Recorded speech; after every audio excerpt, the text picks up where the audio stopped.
So you are going to find people at different parts in the journey. So yes, I want you to put out content, as much content as possible, but it needs to be directed towards people in the ideal mindset where they are when they want to hire you.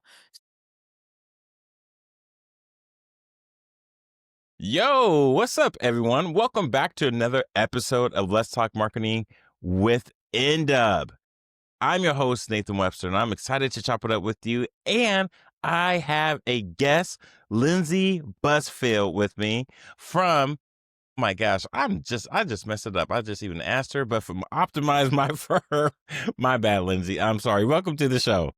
Thank you so much for having me. Absolutely. And before y'all look, I was trying to get some details about Lindsey and everything, and we had a conversation. That's why I totally forgot where she was from. Optimize My Firm, which is super cool. But me being here in Vancouver, Washington, she's over in North Carolina. I'm excited for her to drop some diamonds. So for the first time listeners, thank you for joining the show. For my worldwide listeners, then longtime supporters, I couldn't do it without you. I'm excited to have Lindsey drop some things that we've been talking about. And so without further ado, Lindsey, please tell the folks who you are and what you do. Sure. Thank you so much again for having me. I'm glad to be here today. My name is Lindsey Busfield. I'm the vice president and partner over at Optimize My Firm.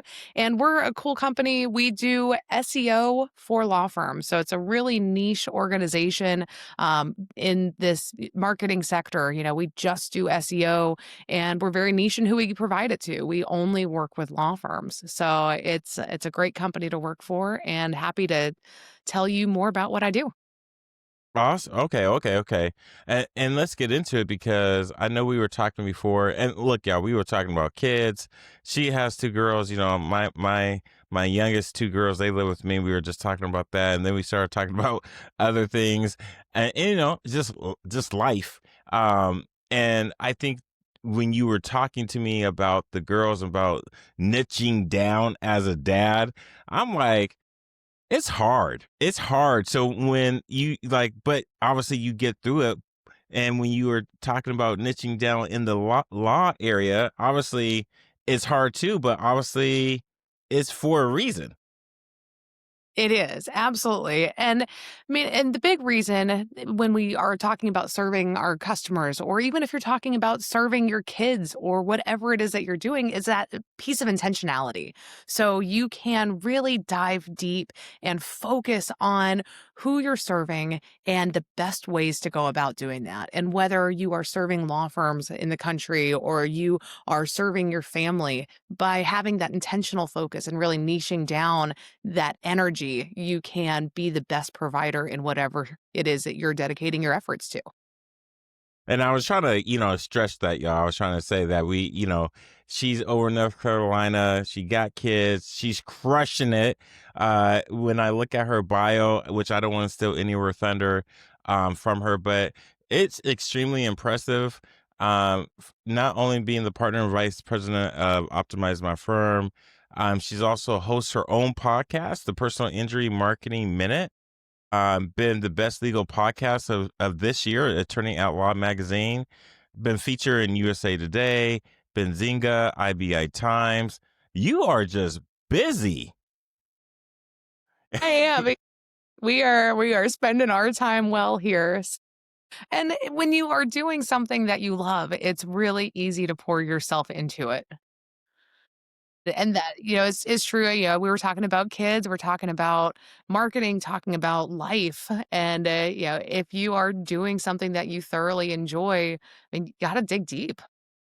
And that's what I wanted to get into because even though it's a lot, it is so important to do what you're passionate about because if not, it's going to suck.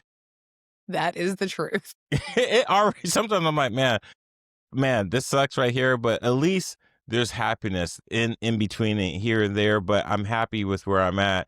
I would like to hear more of like, why did you decide to go into law and niche down in that very specific sector? So it's not something that I just kind of woke up one morning and was like, aha, I'm going to do SEO for law firms. I don't think anybody has ever, been a kid and was like, wow, I want to do this really odd, super specific thing. I floundered a lot. And so when I Mm, went to college, I got my degree in philosophy. And as I graduated, I realized they weren't hiring at the philosophy company. So I had to go work at Starbucks and try to figure out what I wanted to do with my life. So, when you come out of college, it's you can be a lawyer, you can be a doctor, you can be a teacher, you can go work at Starbucks. Like that's the philosophy options here. And so I went to Starbucks, and then I decided that I wanted to go try my hand at teaching. So I became a high school English teacher, and really loved parts of that. Loved the creativity. I loved English. I loved writing. I loved all of the components of that. I loved being the subject matter expert when it came to being an instructor. But I didn't love the politics of it. And, mm, you really can't have a life, have a family if you are single and on a teacher's budget. And so I decided I wanted to transition into something else. And my mm, family had started a business and they were doing chicken eggs, a pasture-raised egg model. It was one of the first pasture-raised egg models.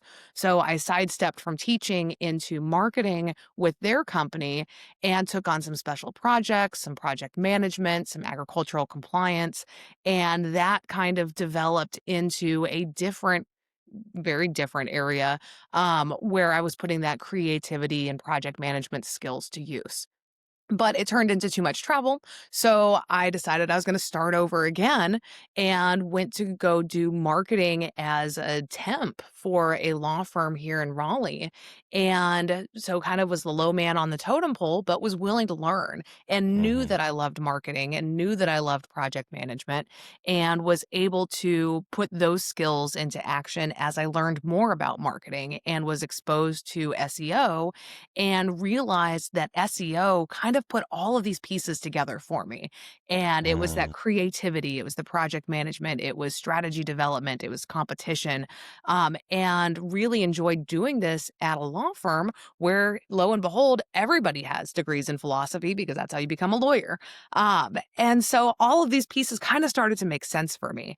And then I ended up meeting my now business partner, Len, who had started Optimize My Firm, now about 15 years ago.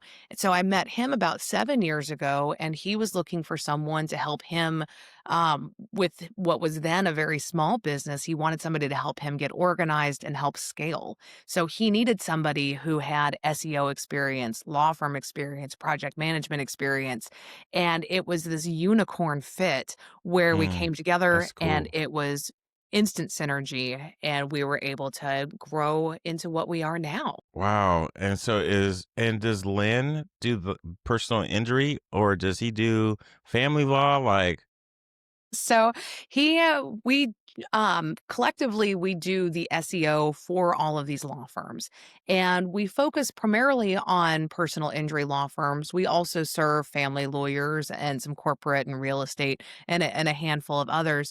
But collectively, we focus on law firms, and it's about 90% PI. And so the way that he and I kind of balance each other out is he is a very techie person. He is the one mm, who is nerding out in the forums, looking at the algorithm updates and looking at all of the changes and how this is impacting that. So his mind is very geared towards the strategy development around SEO, whereas I have more of a business development mind with an there we appreciation go. for Okay. SEO.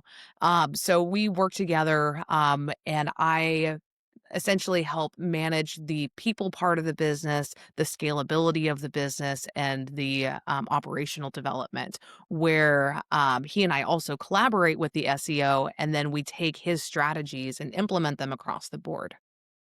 Okay, see, that's where I was trying to get to. I was like, all right, because I loved how you told your story and how you went to school for this degree. It didn't work out.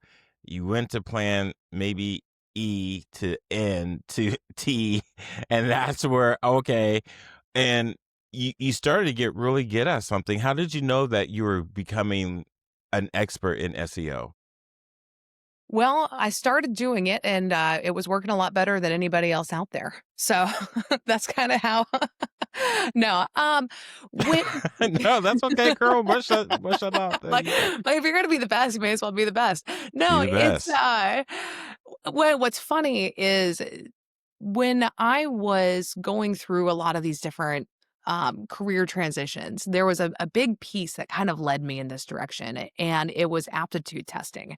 So I Okay. was in a position where none of these pieces were really making sense for me. Where, how does the teaching play in with the chicken farms, and how does that play in with the marketing? And like, what is it? What are all these pieces missing in order to be able to join together? And so I went and I did some aptitude testing to kind of figure out what I wanted to be when I grew up.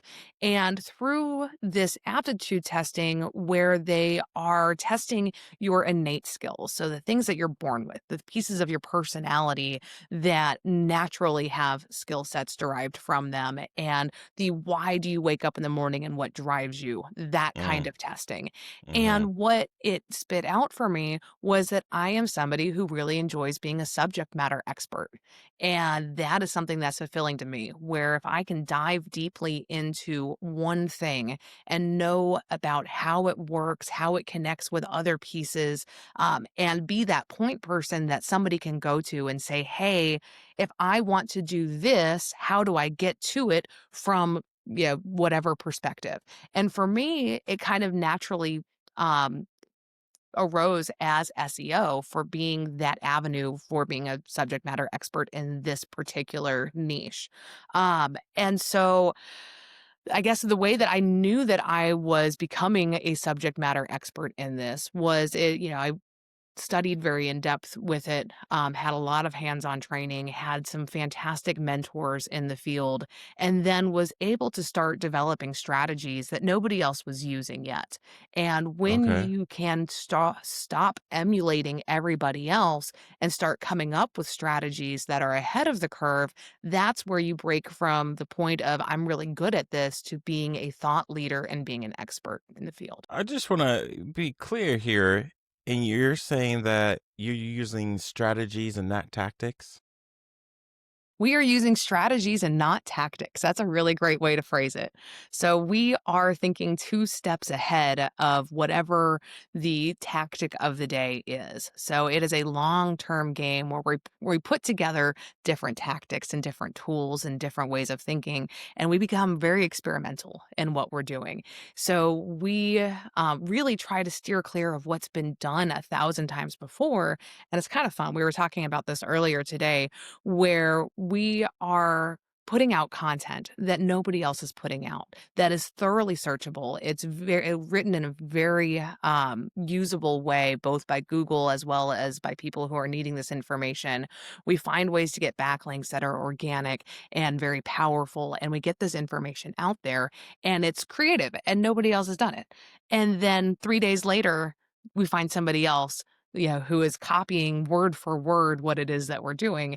And in some ways, it's really irritating because it's like, man, like I just had this, like it was perfect. It was my idea. Why, stop copying me? On the other hand, it's really flattering and shows that we're doing things the right way. And so it's just a matter of staying ahead of that curve. Now, Lindsay, this is something that I think a lot of people feel that they can do on their own. And obviously, you said you found out that you started to be better than anyone else. You started to get the results. Now people are copying you. What do you think is, and let me start with the bad because I want to move towards the good faster. But what are some things people do that they shouldn't? Man, I know that's the a long the list. biggest shouldn't that people are doing is nothing. Because when it comes to Google, when it comes to SEO, doing anything is better than doing nothing. And now, especially with AI coming in, the more types of content that you have, both on your website or video or podcasts or anything that you can do to get yourself out there is better than nothing. The second worst thing people can do is to copy what's been done before because you can go out and see, well, yes, this page has a lot of traffic or this keyword is very highly searched. Well, that just means that the content that you're making is going to be competing against everything else that's already out there, that's already more powerful, and that's already been done a million times. So those two things are kind of the big don't do. So don't do nothing and don't just copy what everybody else is already doing. I love that. I didn't even think about don't do nothing because that's what folks do because they're like, well, let me figure it out. I'm like, man, y'all, you don't have time to just figure, you better do something. Well, what are some things that folks like say, hey, and I'm gonna say to y'all, thinking themselves like, okay, this is what I'm gonna do. I'm not gonna hire someone. You should hire someone because the time you spend doing this, you're gonna lose out of doing what you should be doing. So, for those that are starting to get going on something, what are some easy DIYs to do for themselves and do a layup for the next person or agency that's gonna come and help them? And to address that first part of the point, I mean, not everybody is going to have the resources available to hire somebody to do SEO for them. It's expensive. And if It's you really true. want it done right, you're going to be paying a lot of money to do it, which is why I want to be in this field. But no, but if you are going to do it yourself, and I think there are a lot of things that people really can do themselves. Look at the different content channels. Your big one is going to be your website. So if you can start by developing content for your website that is in depth, that's answering questions about whatever it is that somebody needs to know before they hire you, then that is number one. Write that content out, build out your website, make it informative, make it usable, and don't just copy what everybody else has on theirs. There are obviously some things from site to site that are going to be similar to your competitors, but try to find questions that your competitors aren't answering yet. So look at your website, make content for that, make videos. Everybody has a cell phone now, and every cell phone has a decent camera on it. So just sit down and make a 30 to 60-second video answering the questions that people are asking you. You can do one question per video and come up with a dozen videos at the drop of a hat that people are going to be referencing, and it will position you as a subject matter expert for your field, as a thought leader for your field. Get that content out there on videos. Engage in forums, talk to people. Anything that you can do to increase your digital footprint is going to help you. So if Yes. you are not busy enough, go make yourself busy and get out there digitally. Mm, mm. So those are the things that they can do. You said Absolutely. you said just to recap, you can create some content for your website. You can get on one of your friends' cameras or your camera, can produce some video, and I would just say put something out there. Put something out there, anything. Go talk to somebody on a podcast. Whatever it is that your little business is doing, there's going to be a podcast for that. Go talk to somebody. Something, right? I try to make it very simple for y'all to say like, look, don't overthink it, just do it. Yeah, you're We not going to do it that wrong. There isn't anything that you can do that is going to there are some things you could do, but there aren't that many things that you can do that will really mess you up. But you know your business better than anybody else out there, or else you wouldn't have it. So go make some content about it. Go talk to somebody about it. You have information that is valuable for other people. Share it. I love how you said just go out there, either record or put on your website and answer questions about you that people don't know because sometimes, and I get this from my clients, well, don't they already know that? No, they how are they supposed to know that? They don't have this relationship you think they do, or they may be too scared to ask you. And so maybe there are folks that are saying, hey, look, I've done a whole lot of promotion uh, and I'm just not getting traction. Like, how do you help someone like that that is already producing content?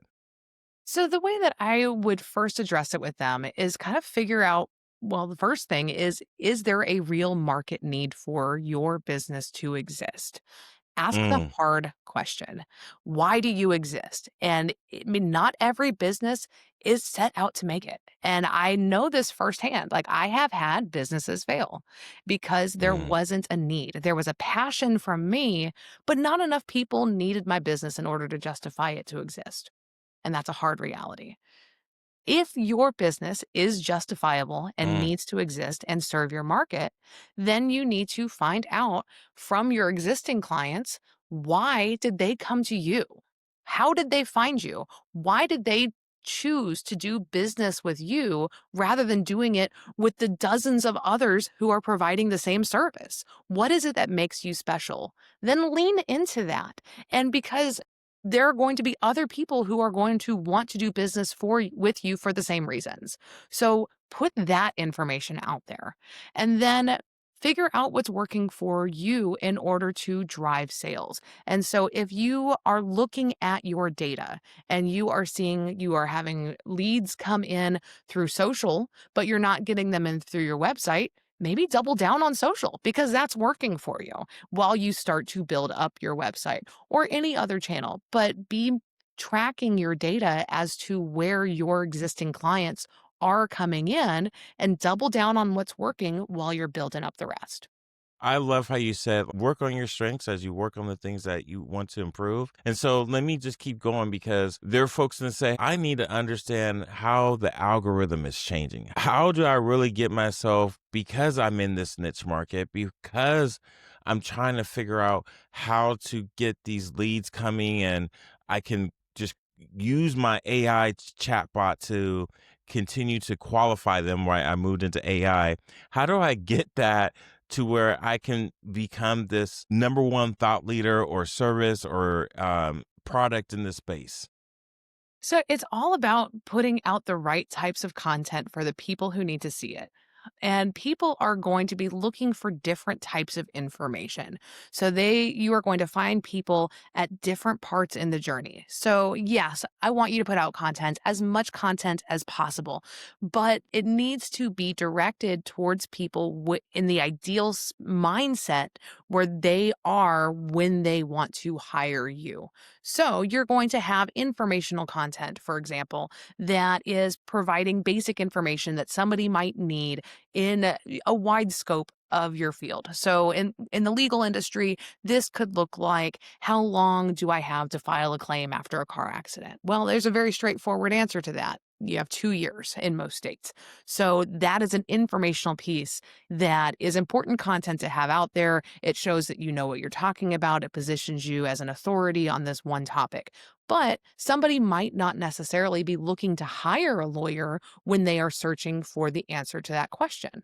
But you also want to have information that's out there about, well, what should I be looking for in a lawyer that I need to hire? Because that's going to meet them a little bit closer to where they are when they are wanting to actually make that transaction, when they're wanting to take that call to action to the next level. So, those are the different types of content that you want to be mindful of as you are in your content development phase. Maybe you focus too much on the informational content and not enough on the transactional content, or vice Mm. versa. Maybe you have too much transactional, but you haven't proven yourself as an authority yet, as somebody who is trustworthy enough to have them hire you. So, having a blend of both types of content can really help boost your credibility, but also boost your hireability. Oh, there's one thing to be a credible business, but it's another thing to be a trustworthy business and to have that authority because it's no like and trust. Not everyone's going to trust you enough to whip out their wallet, their card to say, here you go, take my money.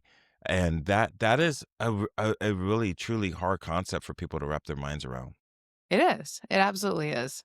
So, being first true to you and knowing yourself as a business owner, and then knowing your business and why your business exists, what separates your business apart from everybody else that's out there in a truly genuine way. And that's going to start by knowing kind of the intersection of who you are, why you founded this business, why you think the market needs this business, and then presenting that as a unified offering to your prospective clients who are going to be your tribe, your clients. So we think about this in terms of our company as Optimize My Firm. We don't work with every law firm out there. We are very specific in the types of law firms that we take on. And yes, it lends itself a little bit more to personal injury, but there's a reason for that. That tends to be our tribe because they tend to get the best ROI from the types of strategies that we develop. They also seem to be like the most laid back, really fun lawyers to work with. And we like to work with people that we vibe with. And so we are intentional about the types of clients that we bring on because we want them to be successful, but we also want to make life easy for ourselves in terms of the relationships that we have with our clients. So finding out why you exist, why did you start this business? Why is there a market need for this business? And then leaning into the people who are going to benefit most from it, but that you're going to enjoy working with the most. Do you have to say no? A lot. A Oh, daily. And in the best way because we have people coming to us. I mean, let's say you have somebody, a law firm in Los Angeles, and they have a $5,000 a month budget, which in Nebraska would be great. But in Los Angeles, when you have somebody coming to you saying, I'm on page 9, I want to be number 1, here, take my $5,000 a month, I got to say no because it would be taking advantage of them. You're never going to get to page 1 with that kind of budget for that kind of city. And we want to have that transparency. But there are so many other SEO agencies out there that just see the dollar sign. They're like, well, we'll give it a try and we'll make you a bunch of really big promises. And then they never deliver on. So, yeah, we are the ones to say no. And we'll say, not only are we going to not take your money, but you really shouldn't be working with anybody else because you're just going to be throwing that down the drain. And we enjoy being that company. We want to give realistic expectations. We want people to know what they should be investing in that's actually going to work for them because we don't want to rip them off and we don't want anybody else to either. Say no is hard, especially I Especially when it's won't. real money, like, that's bills getting paid right there. That But is. sometimes ethically, you absolutely need to say no.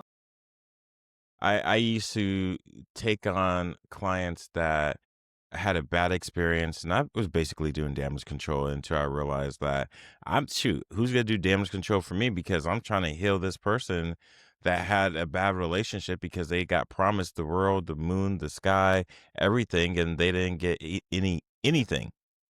Right. Well, and we have built our business model as a response to that because it happens so often in marketing and especially in legal SEO where you are playing with big dollars. And we kind of flipped the business model on its head, where typically an SEO agency will sign up a law firm for that $5,000 a month in Los Angeles and say, all right, give us a year and we'll see what we can do. Well, we say no contracts. We say we are either going to make it work for you or it doesn't, and you can walk away at any time. So we have been very intentional about building our business model to inspire that trust and to make these relationships mutually beneficial, to make sure that everybody is winning and getting a good ROI from this monetary investment as well as this time investment. And nobody Yes. has the energy or the resources to just be throwing bad money down the drain and having nothing but broken promises and disappointment at the end of it. That's just not how we should be living life. Man, that is would you say throwing money down the drain with empty promises? That's a country song right there. Let me go break out my guitar real quick. I s- I see that. So what would you tell them no matter what industry that they're in? Would tell them to go and talk to their clients. Find out what is important to them, find out what questions they have, find out what you are doing really well, find out what areas you can improve on, and use that information to inform your business practices and to inform your marketing because you are never going to get a better, more honest, transparent look at your business than somebody who has given you money. So use that information to attract new clients, serve your clients really well, and deliver the best possible service to whoever it is that you're doing business with. Okay, okay. That was phenomenal. One more question, because I just one more, one more. One That more. was so good. For those that get told no, and they are like, "I'm stuck." What can you tell them? What's their next step from there? What I typically tell somebody who I tell no is that they need to niche down, because even if you are in a Los Angeles market or somewhere that is overly saturated, find one thing that you do really, really well and do it.